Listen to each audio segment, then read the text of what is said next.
네, 오늘 이 자리에 모이신 그리고 함께 예배를 드리신 모든 분들에게 하나님의 크신 사랑과 역사하심이 충만하시기를 축복합니다.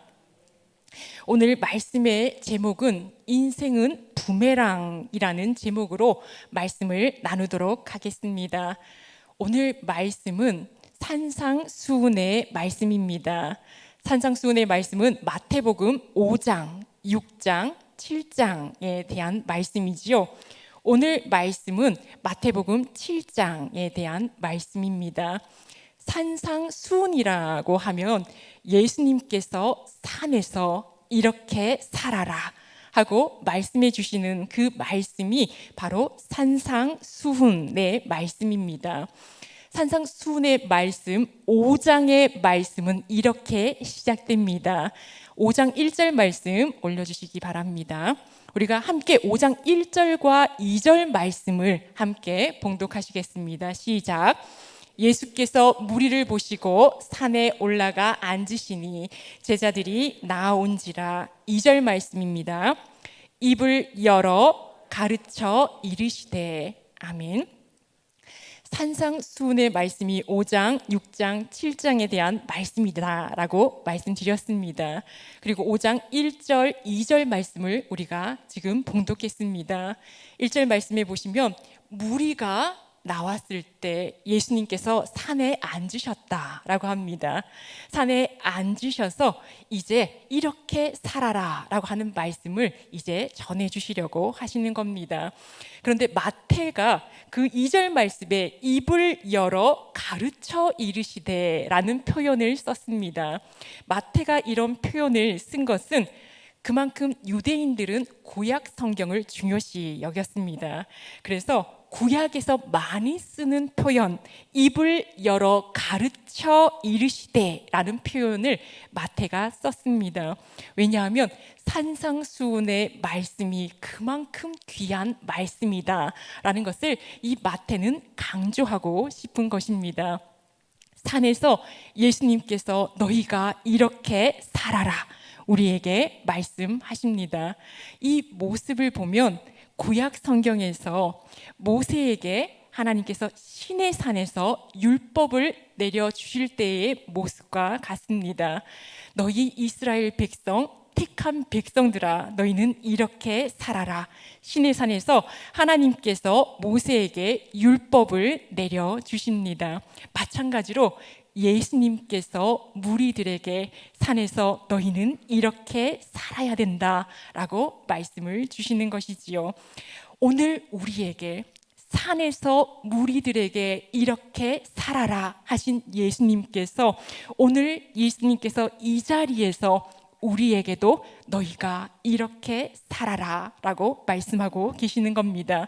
그렇다면 7장의 말씀, 오늘 본문인 1절에서 12절까지의 이 말씀 가운데 예수님께서 이 자리에 있는 함께 예배드린 우리에게 어떤 말씀을 주시고 있는가 한번 살펴보도록 하겠습니다.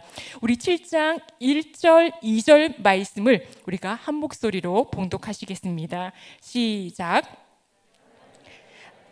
비판하지 말라. 너희가 비판하는 그 비판으로 너희가 비판을 받을 것이요 너희가 헤아리는 그 헤아림으로 너희가 헤아림을 받을 것이니라.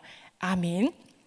오늘 말씀 7장 1절 말씀에서 주님께서 우리에게 주시는 말씀은 비판하지 말아라 라고 우리에게 말씀하고 있습니다.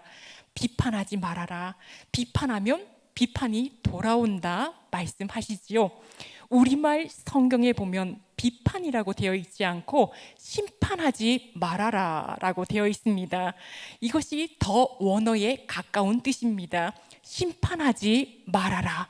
심판하면 심판을 받을 것이다 라고 말씀하고 있는 겁니다. 심판은 누가 할 수 있습니까? 재판관이 할 수 있는 겁니다.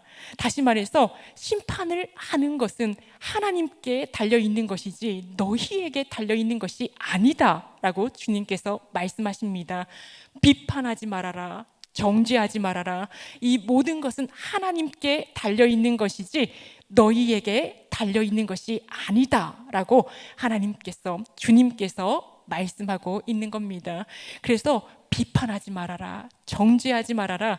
그 정죄로, 심판으로 너희가 도리어 심판받고 정죄를 받게 된다. 그러니 너희는 헤아려라. 너희의 헤아림으로 너희가 헤아림을 받을 것이다. 사랑해라. 너희가 사랑으로 다시 받게 될 것이다. 주님께서 말씀하고 계시는 것입니다. 우리가 오늘 이 말씀 1절, 2절 말씀을 우리가 잠시 읽어보았는데요.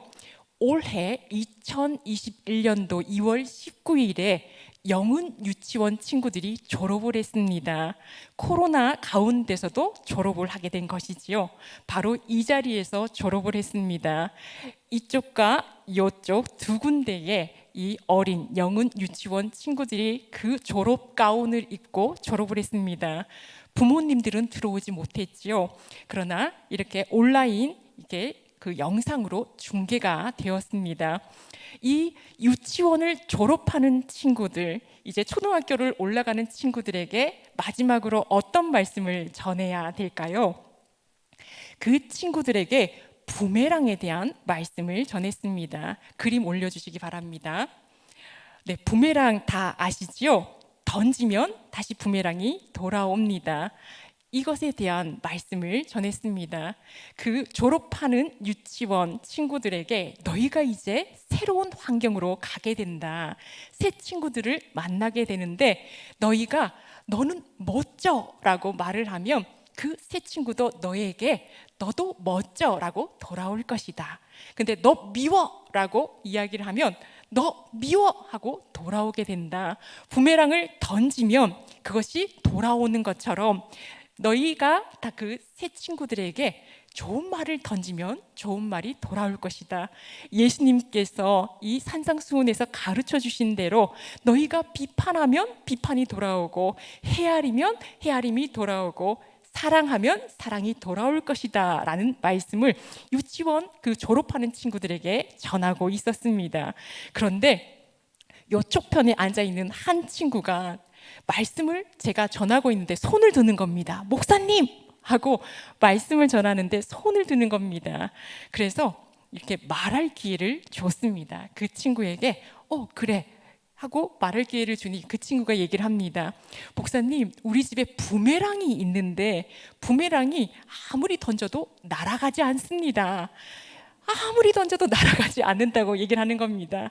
제가 부메랑을 던지면 돌아온다고, 비판을 던지면 비판이 돌아온다고 그 말씀을 전하고 있는데, 목사님, 우리 집에 부메랑이 있는데 아무리 던져도 날아가지 않습니다 라고 하는 겁니다. 이게 날아가 줘야 되는데 날아가지 않는다라는 겁니다.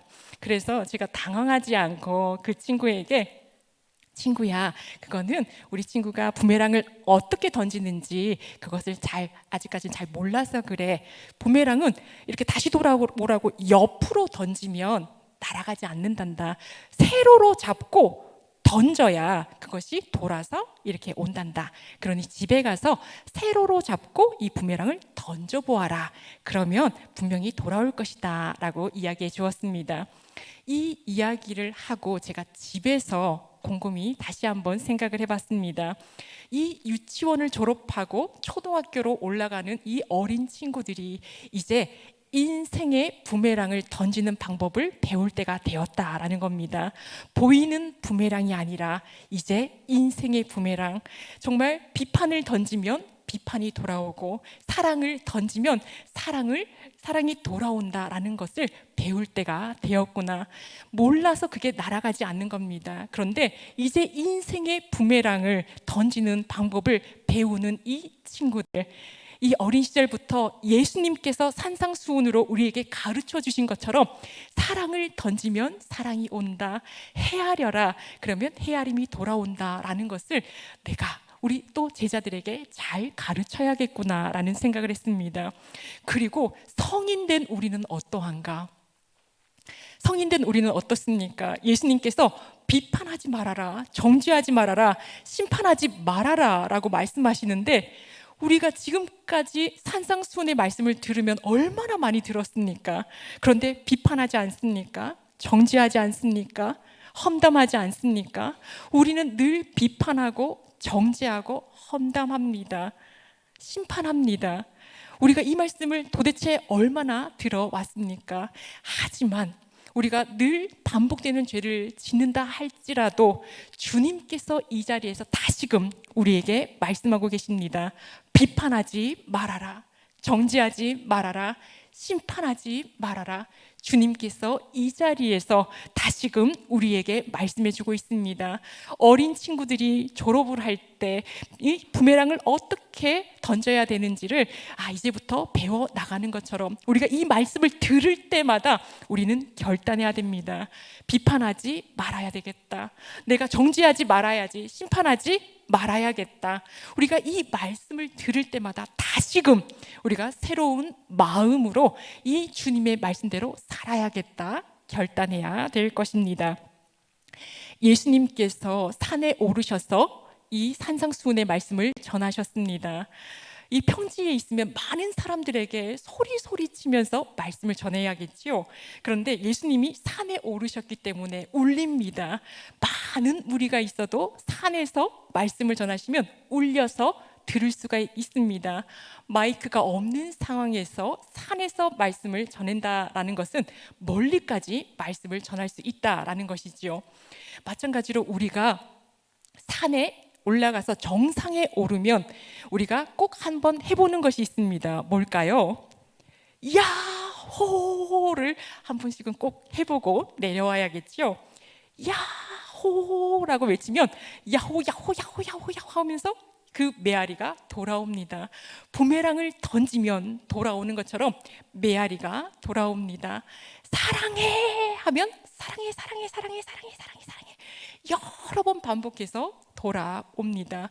미워해 라고 하면 미워해 미워해 미워해 미워해 싫어 하면 싫어 싫어 싫어가 돌아오는 겁니다. 내게로 돌아오는 겁니다. 나는 한 번 말했을 뿐인데 메아리는 얼마나 많이 쳐서 돌아오는지요. 부메랑을 한 번 던졌을 뿐인데 이것이 10배, 100배로 돌아오게 되는 것입니다. 그래서 우리는 이렇게 부메랑을 던질 때 비판의 말이 아니라 사랑의 말을 던져야 합니다. 우리가 험담을 하면 세 사람이 죽는다고 합니다.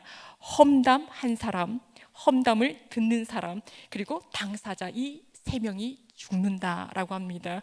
주님께서 비판하지 말아라, 심판하지 말아라, 험담하지 말아라 말씀합니다. 그런데 우리가 여기서 피해갈 수 있습니까? 험담 한 번도 안 해본 사람이 있습니까? 심판하지 않은 사람이 있습니까? 그럼에도 불구하고 우리가 이 말씀을 접할 때, 이 산상수훈의 주님의 말씀을 접할 때마다 내가 그렇게 살겠습니다. 다시 다짐하는 겁니다. 다음에 다시 흔들릴지라도 이 말씀을 접할 때마다 다시 결단하는 겁니다. 내가 이렇게 들어봤자 앞으로 또 그럴 것이다 라고 하는 것이 아니라 다시는 안 할 것 같이 이 시간에 다시 결단하는 겁니다. 그리고 헤아림으로 사랑을 던져야겠습니다. 우리 오늘 7절, 8절 말씀 함께 봉독하시겠습니다. 7절, 8절 말씀입니다. 시작. 구하라 그리하면 너희에게 주실 것이요 찾으라 그리하면 찾아낼 것이요 문을 두드리라 그리하면 너희에게 열릴 것이니 구하는 이마다 받을 것이요 찾는 이는 찾아낼 것이요 두드리는 이에게는 열릴 것이니라. 아멘. 우리가 앞에서는 헤아림의 부메랑을 던져라, 사랑의 부메랑을 던져라 라는 말씀을 들었습니다. 우리가 7절부터 11절까지의 말씀은 기도의 부메랑을 던지라 말씀하고 있습니다. 구하라 주실 것이다. 찾아라 찾아낼 것이다. 문을 두드리라 그러면 열릴 것이다. 우리에게 말씀합니다. 주님께서 너희가 구하면 하나님께서 주신다. 찾으라 그러면 찾아낼 것이다. 문을 두드리라 열릴 것이다. 반드시 하나님께서 그렇게 할 것이다 라고 말씀하고 있는 겁니다. 그런데 우리는 기도하다가 낙심하지요. 쓰러집니다. 기도했는데 들어주시지 않는다고 낙심합니다. 그런데 주님께서 우리에게 말씀합니다. 낙심하지 말아라. 낙심하지 말고 끈질기게 기도하라 라고 말씀하십니다. 그러면서 불의한 재판관 이야기를 해주셨지요. 과부가 있습니다. 너무 억울합니다. 억울한 일을 당했습니다. 그래서 재판관에게 이 억울함을 풀어주십시오. 너무 억울합니다 라고 이야기를 했더니 이 재판관이 이 행색을 보니 너무 초라합니다. 그래서 무시해버렸습니다. 그런데 이 과부가 다시금 재판관에게 나와서 다시금 억울함을 풀어달라고 이야기를 합니다. 매일매일 찾아와서 끈질기게 억울함을 풀어주십시오. 억울함을 풀어주십시오. 간절히 이렇게 매달립니다. 그랬더니 이 불의한 재판관마저도 안 되겠다, 내가 이 억울함을 풀어주지 않으면 다시 올 것이다 라고 생각을 하고 그 억울함을 풀어주었다라고 예수님께서 말씀하십니다. 낙심하지 말고 끈질기게 기도하라. 그리하면 구하면 주실 것이다. 찾으면 찾아낼 것이다. 문을 두드리면 그것을 열어줄 것이다. 하나님께서 반드시 할 것이니 낙심하지 말고 끈질기게 기도하라. 이 기도의 부메랑을 던지라 라고 말씀하고 있는 겁니다. 어떤 성도님들은 하나님, 제 능력이 요만합니다. 그러니 요 능력에 맞는 하나님의 사명을 주십시오 라고 기도를 합니다. 어떤 성도님들은 하나님께서 사명을 주셨으니 이 사명을 감당해 낼 수 있는 능력을 주십시오 라고 기도를 합니다. 어떻게 기도해야 될까요? 내 능력은 요거밖에 안 되니 여기에 맞는 사명을 주십시오 라고 기도를 해야 될까요? 아니면 하나님께서 사명을 주셨으니 그 사명을 감당해낼 수 있는 하나님의 능력을 주십시오 라고 기도해야 될까요? 하나님께서 사명을 주시면 그것을 감당해낼 수 있는 능력을 주십시오. 우리는 그렇게 기도해야 될 것입니다. 우리가 이만큼 기도하면 이만큼 주시는 것이지요. 그러나 하나님의 사명을 감당해낼 만큼 하나님 능력을 주십시오 라고 할 때 하나님께서 우리에게 그 능력을 채워주십니다. 저는 약하고 저는 너무나 부족합니다. 내 능력은 20%밖에 되지 않습니다. 그런데 나머지 80%, 나머지 그 무한대로 하나님께서 능력을 채워주십니다. 나는 그것을 믿습니다. 내 능력이 100%입니다. 하나님 도와주실 거면 도와주시고 마시려면 마십시오가 아니라 나는 약하고 부족하니 하나님의 능력으로 채워주십시오. 하나님의 무한한 능력으로 채워주십시오 라고 기도할 때에 하나님께서 하나님의 능력을 충만하게 채워주십니다. 우리 다 함께 12절 오늘 마지막 말씀을 함께 봉독하시겠습니다. 시작. 그러므로 무엇이든지 남에게 대접을 받고자 하는 대로 너희도 남을 대접하라. 이것이 율법이요 선지자니라. 아멘. 로마 시대 3세기경 로마 황제였던 알렉산더 세베루스라고 하는 황제가 있었습니다. 그런데 이 마태복음 7장 12절의 말씀이 너무나 마음에 든 것이죠. 그래서 이 말씀을 황금판에 새겨서 이 벽에다가 붙여두었다라고 합니다. 이것이 황금유래 유래가 되었다라고 하지요. 유래가 많지만 그 가운데 한 유래가 이러합니다. 이렇게 이 오늘의 말씀 12절 말씀은 누구나 좋아하는 말씀입니다. 대접을 받고 싶으면 네가 먼저 대접하라 라는 말씀입니다. 6일 약국 갑시다 라고 하는 책이 있습니다. 2007년도에 베스트셀러였지요. 6일 약국 갑시다의 그 저자는 김성호라고 하는 분입니다. 약사이셨지요.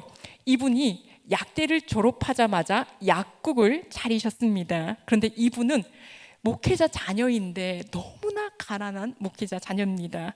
그 집이 부유했다면 약국을 크게 차려주셨을 텐데 그것을 도와줄 능력이 안 됐습니다. 그래서 빚을 내서 작은 약국을 차렸습니다. 근데 손님이 오지 않습니다. 또 약국이 너무 초라합니다. 그 지방의 그 마산에 있는 변두리에 작은 약국을 이렇게 차렸습니다. 그런데 그 작은 약국마저도 약을 다 채울 수가 없어서 꼭 필요한 약만 뒤에 있고 진열장은 텅텅 비어 있습니다. 그래서 약의 빈통을 구해다가 진열장을 채웠습니다. 그 정도로 열악했습니다. 그런데 이 약국에서 어떻게 하면 사람이 올 수 있을까? 손님이 올 수 있을까? 정말 내가 바라는 대로 내가 베풀면 올 것이다. 이 황금률을 생각하면서 내가 베풀면 이 사람들이 올 것이다 라는 생각을 했습니다. 그래서 이 약국에 오시는 분, 이 한 사람 한 사람을 소중히 여기고 이름을 외우고, 그 손님이 30도로 인사를 하면 그분은 60도로 인사를 하고, 또 항상 그 손님 한 사람 한 사람을 깍듯하게 최선을 다해서 정성을 다해서 섬겼다라고 합니다. 내가 바라는 만큼 그분에게 더욱더 바라고 그 사람을 잘 챙겨 주었다라고 합니다. 이것이 시작으로 점점 손님이 늘어갔습니다. 나중에는 이 6일 약국에 약사만 12명이 되었습니다. 200배의 매출을 올리게 되었습니다. 나중에는 이러한 경영들이 커지면서 이 황금률의 이 방법을 통해서 나중에는 메가스터디 부회장까지 오르게 되었습니다. 우리가 황금률 하면 정말 내가 받고자 하는 대로 내가 먼저 베풀면 그것을 받게 된다라고 우리는 생각을 합니다. 그 말씀도 맞습니다. 우리가 7장 12절 말씀을 뚝 떼어서 보면 우리가 이 말씀이 맞습니다. 그런데 우리가 좀 더 생각해야 될 것은 이 7장 12절 황금률의 말씀은 앞에 5장, 6장, 7장의 황금률의 그 산상수훈의 말씀과 맞물려 있다라는 것을 우리는 기억해야 합니다. 이 7장 12절의 말씀은 5장, 6장, 7장의 결론과 같은 말씀이다 할 수 있습니다. 그러므로 무엇이든지 그러므로라고 되어 있습니다. 5장, 6장, 7장 산상수훈의 말씀은 예수님께서 말씀을 전하셨는데 이 말씀 안에는 하나님 사랑, 이웃 사랑, 율법의 핵심이 들어 있습니다. 예수님께서 이 산상수훈의 말씀을 통해서 하나님 사랑, 이웃 사랑에 대한 그 말씀을 전하고 계시는 것이죠. 그 산상수훈의 말씀의 결론으로 너희가 하나님의 사랑을 받고자 한다면 하나님을 더욱 사랑하거라. 너희가 이웃의 사랑을 받고자 한다면 너희가 이웃을 더욱 사랑하거라. 주님께서 말씀하고 있는 겁니다. 우리가 뚝 떼어서 생각하면 우리가 6일 약국의 그 예와 같이 그렇게 생각할 수 있지만 전체적으로 봤을 때 하나님의 사랑을 받고자 하느냐, 그러면 너희가 하나님을 절실히 사랑해라. 이웃의 사랑을 받고자 하느냐, 너희가 먼저 이웃을 사랑해라. 주님께서 우리에게 말씀하고 있는 것입니다. 말씀을 정리하겠습니다. 주님께서 7장 1절에서 12절까지의 말씀 가운데서 말씀하십니다. 너희가 헤아려라. 그러면 그 헤아림이 돌아올 것이다. 끈질기게 기도해라. 낙심하지 말아라. 그러면 그 기도의 응답이 올 것이다. 하나님을 사랑하고 이웃을 사랑해라. 그러면 하나님의 사랑, 이웃의 사랑을 받을 것이다. 우리에게 말씀하고 있습니다. 우리는 앞으로 계속해서 인생의 부메랑을 계속 던질 겁니다. 무엇을 던지시겠습니까? 비판을 던지시겠습니까? 정죄를 던지시겠습니까? 우리가 헤아림, 사랑을 던져야겠습니다. 이렇게 하나님의 뜻대로 이 부메랑을 던질 때에 하나님께서 놀라운 은혜와 역사와 사랑으로 우리를 채워주십니다.